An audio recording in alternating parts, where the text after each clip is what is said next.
Je m'appelle Caroline Mancincal, je suis la porteuse du projet chez Pierre et donc je suis également la directrice du restaurant. On est ravis de vous accueillir parce qu'on vient d'ouvrir le restaurant chez Pierre. Alors ce projet, c'est un projet vision qui est porté par Entreprise Voyage Privé et donc l'idée c'était de donner du travail à des personnes qui sont mises de côté, des personnes handicapées. Donc nous employons 8 personnes donc déficientes mentales. Est-ce que Pierre est la personne emblématique qui a porté ce projet et si oui, pourquoi? Alors Pierre c'est l'inspirateur.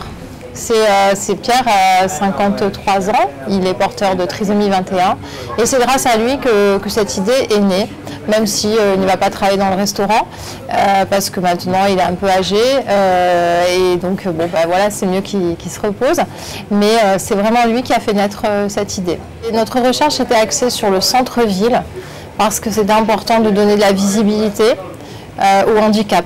Le handicap en France est souvent mis de côté, souvent séparé. Et donc là, c'était très important qu'on soit dans le centre-ville. Ensuite, on avait un cahier des charges quand même assez compliqué parce que même si le handicap est mental, on a quand même une grosse fatigabilité chez nos employés et donc c'était pas possible d'avoir des cuisines en sous-sol, des cuisines à l'étage. Et à Aix-en-Provence, des restaurants de plein pied, c'est plutôt rare. Donc c'est vrai que la recherche était assez compliquée. Alors parlons du personnel, comment a-t-il été recruté et comment a-t-il été formé? Alors le personnel a été recruté un peu par le bouche à oreille, les familles ont entendu parler du projet et sont venues vers nous. Je dirais qu'on a pris les 8 premiers, les 8 plus anciens dans l'aventure. Et on a commencé à les former sur la cantine d'entreprise de voyage privé, justement, à Aix-en-Provence. Voilà, on a 8 jeunes porteurs de handicap en CDI. Ils sont sur des temps partiels parce qu'il y a quand même une fatigabilité. Donc ils travaillent autour de 20 heures. Certains moins à leur demande.